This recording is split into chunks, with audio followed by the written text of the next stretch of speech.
Assalamualaikum warahmatullahi wabarakatuh.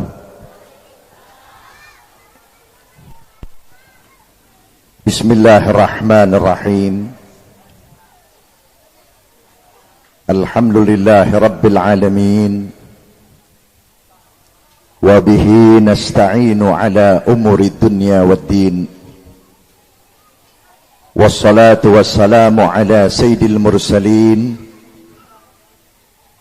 Sayyidina Muhammadin wa ala alihi wa sahbihi ajma'in. Allahumma salli wa sallim wa barik ala Sayyidina wa maulana Muhammad al-fatihi lima ughliq wal khatimi lima sabaq Nasiril haqqi bil haqq wal hadi ila siratikal mustaqim wa ala alihi wa ashabihi haqqa qadrihi wa miqdarihil azim. Qala Allah ta'ala fil Qur'anil Karim huwa alladhi yusalli alaikum wa malaikatuhu liyukhrijakum minadh dhulumati ilan nur.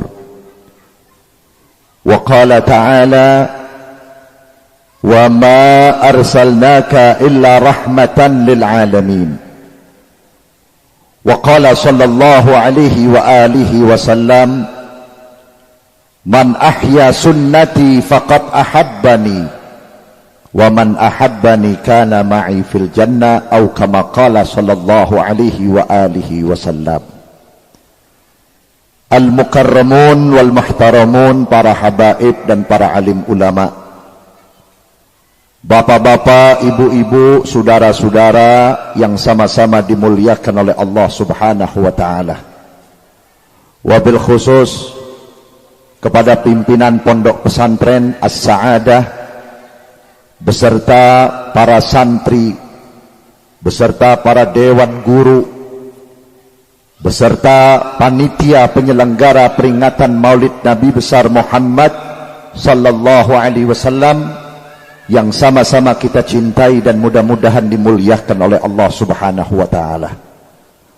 Wabil khusus kepada guru kita ad-da'i ilallah wa rasulih, al-mujahid fi sabilih, al-habib Syahab bin Husain bin Muhdar bin Syahab, yang telah menyampaikan dakwanya dengan penuh santun, lembut dan ikhlas. Mudah-mudahan apa yang kita dengar dan apa yang kita terima akan menjadi bekal kehidupan kita dunia wal akhirah, untuk memantapkan keimanan dan keyakinan, terutama untuk memagari diri kita dan keluarga kita dari serangan-serangan yang dapat merusak akidah kita, yaitu akidah ahlus sunnah wal jamaah. Saudara-saudara hadirin yang saya hormati, sudah banyak yang kita dengar dari beliau tentang cintanya Rasulullah kepada kita, tentang sayangnya Rasulullah kepada kita, tentang belas kasihnya dan perhatian Rasulullah kepada kita. Kalau kita mengaku cinta kepada Nabi Muhammad, mungkin cinta kita sampai di lidah, sampai di mulut, tapi cinta kita tidak, kadang-kadang tidak membuktikan dan tidak ada hasil bahwa ucapan cinta seiring dengan perbuatan kita. Tapi dengan cintanya Nabi Muhammad, kasih sayangnya Nabi Muhammad, tidak hanya dengan ucapan, tapi dengan bukti. 23 tahun Nabi berjuang mati-matian. Nabi menghadapi fitnahan. Nabi menghadapi orang-orang yang memusuhi. Bahkan Nabi sempat dilempar. Nabi disakiti. Nabi dilukai. Bahkan Nabi pun berdarah. Nabi dilempar kotoran. Nabi mau dibunuh. Tapi Nabi Muhammad tidak pernah mundur daripada perjuangan, karena Nabi Muhammad cinta kepada kita. Kalau Nabi Muhammad berhenti berdakwah, atau Nabi Muhammad tidak lagi meneruskan perjalanan dakwanya, tentunya kita tidak akan kenal Allah. Sebab Nabi Muhammad adalah penyebab kita mengenal Allah, penyebab kita kenal akhlak, penyebab kita kenal Quran, penyebab kita kenal Islam. Itu adalah Nabi Muhammad sallallahu alaihi wasallam. Di saat Rasulullah sakit, malaikat pencabut nyawa sudah ada di hadapan Rasulullah.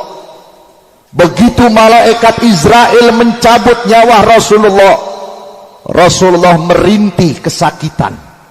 Sampai malaikat Jibril yang ada di samping Nabi Muhammad, yang duduk di sebelah Nabi Muhammad, beliau berkata, "Ya Habibur Rahman, wahai kekasih Allah yang maha penyayang, ini yang paling ringan, ini yang paling halus, ini yang paling pelan."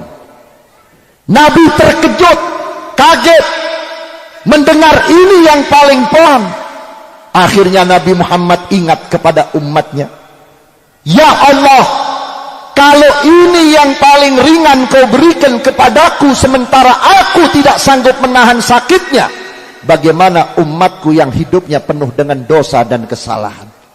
Sampai Nabi berdoa dalam keadaan sakit, "Ya Allah, satukan rasa sakitnya umatku ketika dicabut nyawa, biar aku yang menanggungnya ya Allah." Inilah cintanya Rasulullah kepada kita. Belum lagi nanti di mahsyar, di saat manusia dibangkitkan oleh Allah, dijemur di atas matahari sejengkal dari kepala kita, tidak ada seorang pun yang membela kita kecuali Nabi kita Muhammad sallallahu alaihi wasallam. Saudara-saudara hadirin, ada kalanya orang mengaku umat Nabi Muhammad, ada kalanya orang mengaku pengikut umat Nabi Muhammad, pengikutnya Rasulullah sallallahu alaihi wasallam, tapi sampai di akhirat Nabi belum tentu mengakui kita sebagai umatnya. Sebab Nabi Muhammad ditugaskan oleh Allah untuk memberi syafaat kepada umatnya, kepada pengikutnya. Bagaimana kalau sampai nanti di akhirat kita tidak tergolong sebagai umat Nabi Muhammad? Kita di dunia bisa mengaku, kita di dunia boleh saja kita mengaku umat Nabi Muhammad, tapi di akhirat Nabi Muhammad tidak mengakui kita. Siapa mereka-mereka itu?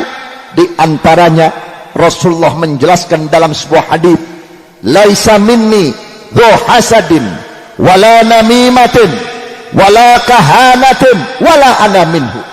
Bukan umatku orang yang mempunyai sifat dengki, sifat hasud, sifat iri, sifat yang tidak suka kalau lihat saudaranya senang. Ini sekarang sudah melanda penyakit ini di hati kita. Sifat semacam ini sudah melanda kepada umat Nabi Muhammad, yang menyebabkan Nabi Muhammad tidak akan mengakui orang tersebut sebagai umatnya. Dengan sifat hasud muncullah sifat permusuhan, sifat saling menjelekkan, sifat saling mengganggu satu sama lain. Padahal saudara-saudara hadirin, Allah subhanahu wa ta'ala memberi contoh kepada kita. Iblis, setan, beratus-ratus bahkan beribu-ribu tahun dia sujud kepada Allah. Kenapa iblis tidak mau sujud menghormati Nabi Adam atas perintah Allah? Karena iblis iri, hasud kepada Nabi Allah Adam, seorang makhluk yang baru diciptakan oleh Allah, tapi diberi kemuliaan oleh Allah, sehingga iblis dan para malaikat yang ribuan tahun sujud kepada Allah harus sujud hormat kepada Nabi Adam. Akhirnya oleh Allah diusir, dilaknat, dikutuk ila yaumil qiyamah, sampai hari kiamat. Ini satu contoh. Setiap manusia yang mempunyai sifat hasud, maka dia akan dilepas oleh Allah dari rahmatnya. Lihat saja orang yang hasud nggak maju, betul nggak? Orang yang hasud tidak akan bahagia. Hasudnya seseorang itu kepada orang lain menyebabkan amalnya dibakar oleh Allah. Sebagaimana Nabi bersabda di dalam sebuah hadis, Al-hasadu ya'kulul hasanat kama ta'kulun narul hatab. Penyakit hasud dapat membakar amal ibadah kita seperti api membakar kayu. Yang kedua siapa? Orang yang bukan umat Nabi Muhammad. Wala namimatin. Orang-orang yang suka mengadu domba. Kalau dulu ada Abu Jahal, dulu ada Abu Lahab, sekarang Abu Gosok. Tahu Abu Gosok ibu-ibu? Di mana? Bukan di warung, bukan di dapur. Kalau yang di warung, yang di dapur manfaat buat ngebersihin piring, betul? Tapi Abu Gosok yang saya maksud, orang yang kerjanya keliling gosokin orang melulu, supaya orang ini benci dengan orang ini, supaya orang ini nggak suka dengan orang ini. Ini hati-hati. Sekarang ini umat Islam sudah mulai diadu domba. Umat Islam sekarang ini sudah mulai dipecah belah. Hati-hati dengan Abu Gosok yang membawa bendera-bendera Islam yang tujuannya untuk memecah belah umat Islam. Sebab umat Islam kalau bersatu, orang kafir manapun yang pinter membuat senjata tidak akan mampu menghancurkan umat Islam. Kalau umat Islam bersatu, maka oleh karena itu untuk menghancurkan umat Islam dipecah belah. Sekarang ini muncul GAM. Tahu GAM nggak? GAM itu gerakan anti maulid. Sekarang ini sudah merajalela. Bahkan sekarang ini kelompok Wahabi dari Saudi ini kadang-kadang bermarkas di kawasan kita Puncak ini. Pura-pura menjadi turis. Ini buat kiai, ini bahan ini. Jadi kiai jangan cicing wae. Kalau jadi kiai cicing wae mendingan berhenti, betul nggak? Jadi habib, jadi kiai, jadi ustadz, jadi mubalek harus siap mati buat Nabi, betul nggak? Jangan cuman duit melulu, maunya duit melulu. Karena ada partai bawa duit, melu partena, beak duit nah ganti deui partena, eta make kutu kupret namanya itu, betul nggak? Ulama kutu loncat, saudara-saudara hadirin. Ini yang membuat umat Islam nggak maju, saudara-saudara hadirin. Dia berada di kawasan kita, pura-pura jadi turis. Kalau malam bawa jable, minumnya minuman keras. Kalau hari Jumat pakai gamis, pakai jenggot, pakai udeng-udeng masuk sholat Jumat. Selesai sholat Jumat, imam lagi berzikir, dia sudah berdiri membagi-bagikan kaset dan buku-buku. Ini hati-hati saudara-saudara. Ulama setempat harus bersikap tegas kalau ingin masyarakatnya nggak rusak akidahnya, saudara-saudara. Mereka masuk ke kampung kita udah kurang ajar, maksiat di kampung kita. Udah begitu bawa akidah, bawa ajaran-ajaran di luar akidah ahlu sunnah wal. Memang duit mereka banyak, memang uang mereka banyak, tapi tolong dong akidah jangan dijual, agama jangan ditukar. Biar kita mati kelaparan, jangan keluar dari akidah ahlus sunnah wal jamaah. Karena akidah ahlus sunnah wal jamaah ini yang membuat Indonesia menjadi negara terbesar umat Islamnya, saudara-saudara. Saudara-saudara hadirin, ada cara-cara untuk menghancurkan Islam. Ada 3 metode buat ngancurin Islam. Pertama, sebarluaskan partai.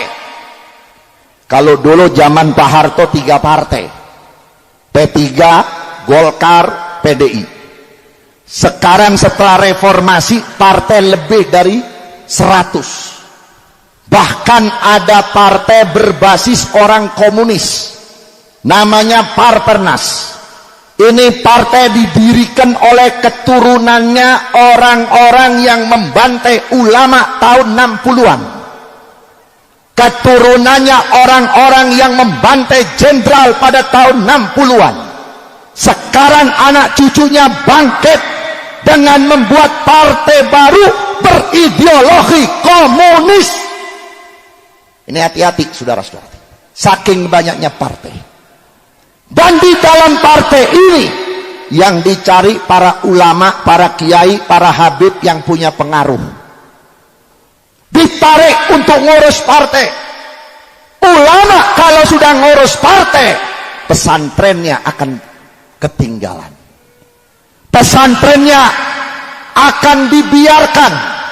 Secara fisik pesantrennya akan bagus, dapat duit dari partai, tapi santrinya banyak teledor, akidahnya nggak diurusin, yang penting dapat kursi. Ini saudara-saudara hadirin, saudara-saudara hadirin, kalau ulama-ulama dulu mengharamkan partai, sekarang baru terasa. Tidak sedikit para pentolan-pentolan ulama bikin keributan di setiap tempat hanya gara-gara dia dukung kepala-kepala partainya. Betul apa tidak? Saudara-saudara, saya mau tanya, akidah kita apa? Ahlu sunnah bukan? Kok cicing wae. Islam tuh bu? Ibu Islam enggak? Islam naon Islam? Berkat. Ini orang Islam yang begini nih yang ngabisin duit orang Islam nih, berkat melulu. Islam itu agama, akidah ahlu sunnah wal jamaah yang nganterin kita supaya menjadi muslim yang kafah, menjadi orang Islam yang sempurna. Di dalam akidah ahlu sunnah wal jamaah punya madhab, punya ikutan, yaitu Imam Syafi'i radhiyallahu ta'ala anhu. Imam Syafi'i berpendapat orang yang memegang Al-Quran tanpa wudhu hukumnya haram. Betul atau tidak? Orang yang nggak punya wudhu haram pegang Quran. Perempuan yang lagi haid haram pegang Quran. Perempuan yang lagi men haram pegang Quran. Orang yang habis junub haram pegang Quran. Hanya tidak berwudu dan bersuci sudah haram. Bagaimana orang yang menghina Al-Quran hukumnya murtad alias kafir, saudara-saudara hadirin. Nah ini para hadirin, tapi banyak ulama nggak sadar, banyak ulama nggak sadar. Saudara-saudara hadirin yang saya hormati, yang kedua, metode yang kedua buat ngancurin Islam, yaitu sebarkan ajaran-ajaran baru. Sekarang yang namanya aliran kiai bukan 73 lagi, di Indonesia sudah 200 aliran.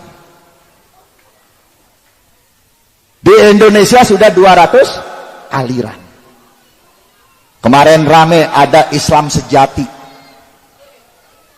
itu terjadi di daerah Kabupaten Lebak. Itu kalau sholat gimana hari? Kalau hari Rebuh ngalor, hari Kemis ngidul, sujudnya nggak kayak kita, kayak pocong, ya. Ini namanya Islam. Ada lagi Islam suci, muridnya kalau punya dosa mau tobat, tidak bisa langsung tobat kepada Allah kalau nggak melalui gurunya. Datang kepada gurunya, guru saya mau tobat. Kata gurunya, dosa apa kamu? Saya semalam habis main jablay, semalam saya habis mabok, semalam saya habis berjudi. Terus gurunya merem, waduh dosa kamu terlalu besar, ini mesti dihancurkan dengan uang 3-4 juta.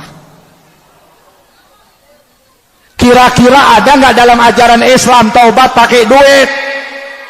Ada apa tidak? Ada lagi Islam hakekok wala hakok gitu. Itu saya tanya, sholatnya telanjang bulat, bugil. Kalau yang sholatnya cowok semua bugil mending. Lah kalau di dalam ada cewek, kita takbir bisa 3 tangan dong. Saya tanya, kenapa bugil? Iya, saya hidup lahir dari perut ibu telanjang, mati telanjang, ngadep Allah kudu telanjang. Ini aliran iblis, saudara-saudara hadirin. Nabi tidak pernah membuka baju di dalam sholat. Nabi tidak pernah membuka pakaian di dalam sholat. Nabi selalu menjaga aurat. Perempuan sholat harus pakai mukna, walaupun ke pasar pakai celana mercek. Kondangan kelihatan pantatnya, kelihatan rambutnya, tapi kalau ngadep Allah harus tertutup, kecuali wajah dan telapak tangan. Muslim, orang Islam laki-laki menutup aurat. Dari mana batasnya? Dari pusar ke atas dikit sampai ke bawah lutut. Itu pun dicap nggak sopan kalau nggak pakai baju. Ngadep camat pakai batik, ngadep lurah pakai batik, ngadep Allah pakai kaos oblong. Di mana otaknya itu orang? Betul nggak? Ngadep manusia pakai baju keren, ngadep Allah pakai baju butut. Kondangan di tempat orang kaya pakai BHS. Salat di Roma pakai sarung yang udah kumel, bau asem. Ngadep Allah kayak begitu, itu pun sudah tidak dihormati dan tidak boleh diikuti, saudara-saudara. Muncul lagi ada Islam Jamaah, namanya sekarang LDII. Ini waspadai, ini LDII, NII, Wahabi, sebapak, seemak, sekakek, sejurang neraka. Ya, bareng-bareng masuk jahanamnya. Ini LDII menajiskan umat Islam seperti najisnya babi dan anjing. Orang Islam yang tidak pernah belajar dengan gurunya namanya Hasan Badigul. Ada yang bilang Madigul. Ya, namanya juga Madigul. Itu najis seperti najisnya babi, najis mughaladzah. Kalau kita sembahyang di masjidnya dicuci, kita duduk di kursinya dibersihin. Tapi kalau dikasih duit kagak dicuci duitnya. Ini saudara-saudara, saya mau tanya, orang Islam najis nggak, Bu? Bu, cicing wae ta ibu-ibu. Udah dikasih makan belum? Udah dapat berkat? Belum. Kalau dapat berkat kabur. Bab orang ngaji macam-macam, ada yang pengen berkat, betul nggak? Ada yang ngaji beneran, ada yang ngaji hayang nyahok sahak nu ceramah. Beres maulid ngaji deui, betul? Ada yang ngaji nyari seragam, ya nggak? Banyak ibu-ibu begitu tuh. Kalau ngaji lillahi ta'ala jangan cari seragam. Seragam nggak perlu, yang penting hati seragam. Baju seragam, hati ngalor ngidul, sama aja bohong, betul nggak? Bu, saya mau tanya, orang Islam najis nggak? Jangan pun orang Islam, orang kafir nggak najis. Kalau orang kafir najis, nggak boleh dong kita salaman sama orang Kristen mencek, betul nggak? Apalagi orang Islam. Sekarang muncul lagi Islam yang berpendapat bahwa nabinya bukan Muhammad, melainkan Ahmadiyah Qadiani. Nabi setelah Nabi Muhammad. Saya periksa di kitab-kitab, nggak ada nabi dari India. Nabi terakhir dilahirkan di Mekah, wafat di Madinah, hijrah ke Madinah, yaitu Nabi Muhammad. Kalau dari India saya rasa bukan nabi, Pak. Saya lihat fotonya, masa ada nabi matanya jereng, matinya nyungsep di jamban. Kalau nabi dari India, maaf, nggak boleh lihat tiang, dia muter aja kayak film India. Ini saudara-saudara hati. Jadi masih banyak aliran-aliran sesat yang sekarang ini diterapkan di tengah-tengah umat Islam. Makanya satu-satunya kalau umat Islam ingin selamat, jangan lepas hubungan dengan para ulama, dengan para kiai yang berakidah ahlus sunnah wal jamaah. Yang ketiga, metode cara untuk menghancurkan Islam, suburkan, munculkan, hidupkan masalah-masalah khilafiyah. Dari dulu orang nggak doyan maulid udah ada di negeri kita. Dari dulu orang yang nggak doyan tahlil sudah ada di negeri kita. Dari dulu orang yang nggak doyan ziarah, yang nggak doyan tawasul sudah ada di negeri kita.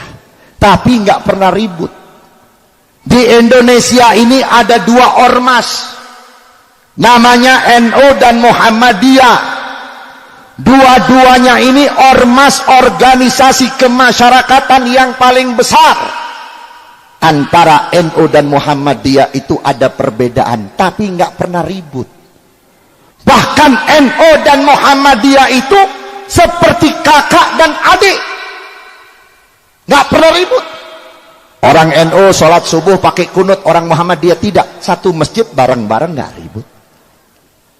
Orang Muhammadiyah kalau meninggal dunia nggak pakai tahlil, orang NU datang takziah. Orang NU ngadain maulid, orang Muhammadiyah datang walaupun hatinya nggak suka, tapi saling menghargai pendapat orang. Tapi kalau sekarang ini umat Islam dipaksa untuk memerangi pendapat orang lain supaya umat Islam ribut. Sebab masalah akidah, masalah pendapat, masalah ajaran ini paling fatal di tengah-tengah masyarakat. Orang kalau sudah ribut masalah pendapat sampai 7 turunan bisa nggak akur. Masalah speaker aja ributnya sampai sekarang, Pak. Betul nggak? Masalah speaker ributnya sampai sekarang. Sampai yang kawin cerai gara-gara mertuanya pakai speaker. Betul. Sampai ada anak yang diusir gara-gara anaknya dan pakai speaker. Kenapa? Punya pendapat yang berbeda, tapi tidak punya kesadaran untuk menghargai. Islam ini agama besar. Ikhtilafu ummati rahmah. Perselisihan di antara umatku itu rahmat. Apa rahmatnya di sini? Supaya kita tambah belajar. Makanya kalau nuntut ilmu, kalau mempelajari ilmu, gunakan hati yang bersih. Kalau hatinya bersih, kalau dia sudah ketemu dalilnya, ketemu hujahnya, dia akan terima dengan hati yang bersih. Saya kasih contoh, di Indonesia ada ulama besar yang tadinya pahamnya Wahabi, pahamnya tidak sama dengan kita, tapi hatinya bersih. Namanya Profesor Dr. Abuya Hamka. Pernah dia pidato tahun 70-an. Beliau mengatakan bahwa maulid tidak ada dalilnya. Datang Profesor Dr. Kiai Haji Sirajuddin Abbas, pengarang penyusun 40 masalah agama. Beliau berakidah Ahlus Sunnah wal Jamaah. Satu kampung dengan Abuya Hamka, sama-sama dari Padang, dari Sumatera Barat. Dia datang kepada Abuya Hamka. Hai Abuya Hamka, kamu kemarin berbicara di televisi mengatakan bahwa maulid tidak ada dalilnya. Sekarang saya bawa kitabnya, saya buka dalilnya. Abuya Hamka hatinya bersih, dipelajari dalam waktu 1 minggu. Minggu kemudian Abuya Hamka buka peci hitamnya, buka jasnya, dia pakai jubah, pakai sorban, mengadakan maulid di Masjid Al-Azhar, membaca kitab rawi, mengadakan marhaba di Masjid Al-Azhar, sehingga pengikut-pengikut Abuya Hamka yang hatinya bengkok berkata Abuya sedang stres. Ini contoh. Tarlot jatuh, mampus nih urusannya nih ya.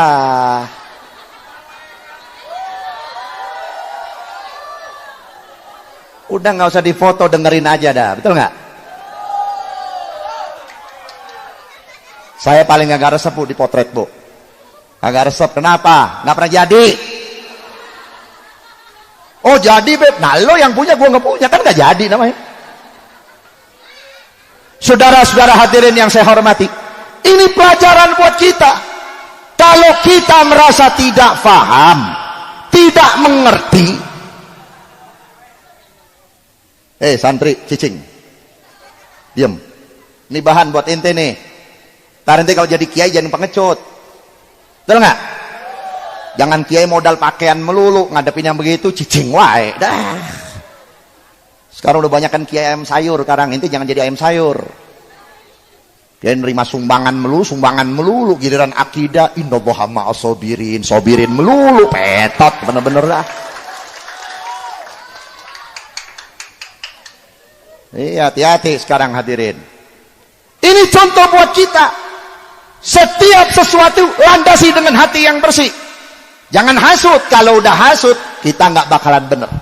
Kan Rasulullah menjelaskan, kalau mau belajar ilmu, satu harus tawadhu.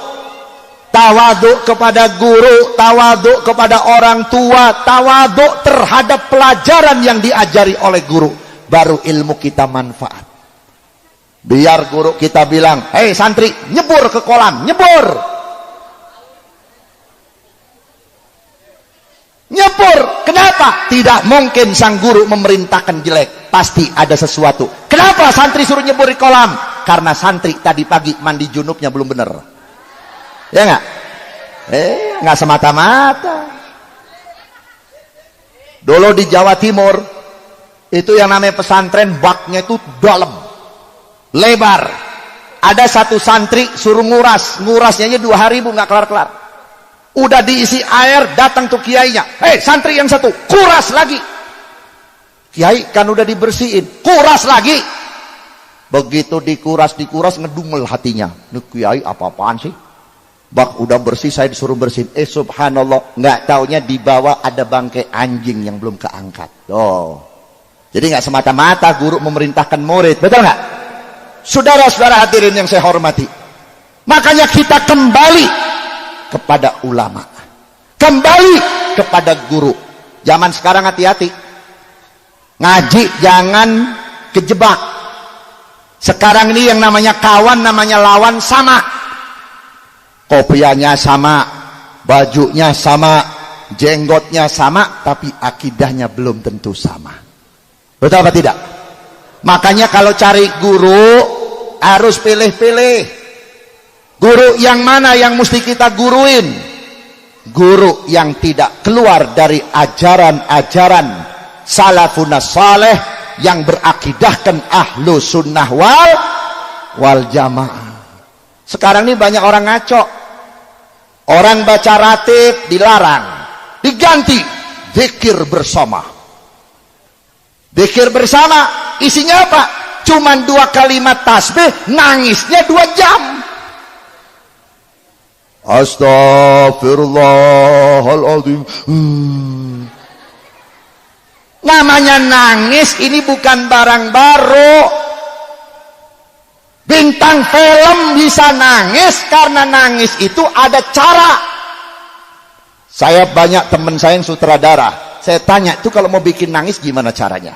Gampang Pak Habib, itu ada minyaknya. Tuh kalau diolesin di bawah mata, asal kedip-kedip 4 kali udah nangis kita. Atau bawang, taruh di tisu, begitu astagfirullah kucekin kalau kagak nangis. Betul nggak? Saudara-saudara, orang yang dzikir nangis itu bukan di depan umum. Nabi sudah menjelaskan dalam hadis yang diriwayatkan oleh Imam Bukhari Muslim, sab'atun yudhilluhumullah yauma la dhilla illa dhillu. 7 golongan manusia yang tidak akan terkena sengatan matahari. Di saat itu tidak ada naungan kecuali naungan Allah. Siapa di antara yang 7? Warajulun dzakarallaha khaliyan fafadat ainahu. Orang yang berzikir kepada Allah di tempat yang sepi. Di kamar dikunci, nggak ada orang lihat, lampunya matiin, kita zikir, nangis, itu baru bener. Kalau nangis di depan orang gimana duit? Kalau yang mati orang susah kagak nangis. Betul nggak? Tahlilnya 3 kali kulhu bubar. Tapi kalau yang mati orang kaya, tuan tanah, pejabat, wah nangisnya panjang. Doanya yang dibaca bukan doanya salafus saleh, doa asal keinget. Ya Allah ya Rabbi, ampuni dosa almarhum dan almarhumah, karena dia baik sekali ya Allah. Masukkan surga ya Allah. Padahal seumur hidup kagak pernah sholat. Kenapa? Duit. Betul nggak? Kalau tahlil di rumah orang kaya bisa 1000 bacanya